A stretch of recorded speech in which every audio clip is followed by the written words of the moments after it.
بسم اللہ الرحمن الرحیم۔ رات کی تاریکی چھا چکی تھی اور مکہ اپنی گھاٹیوں کے ساتھ تاریک اندھیرے میں چھپ چکا تھا۔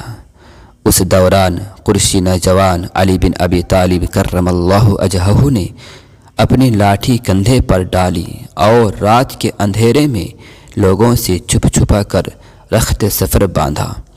بعد اس کے کہ آپ رضی اللہ عنہ 3 روز تک ان امانتوں کی ادائیگی کے لیے جو نبی کریم صلی اللہ علیہ وسلم نے آپ رضی اللہ عنہ کے حوالہ کی تھی مکہ میں مقیم رہے۔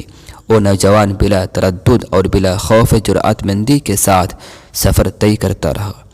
رات کو سفر کرتے اور دن کو کہیں روپوش ہو جاتے، حتیٰ کہ آپ رضی اللہ عنہ مدینہ کے قریب پہنچ گئے۔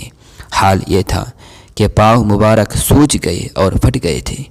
جب نبی کریم صلی اللہ علیہ وسلم کو آپ رضی اللہ عنہ کی آمد کا علم ہوا تو فرمایا، علی رضی اللہ عنہ کو میرے پاس بلاؤ۔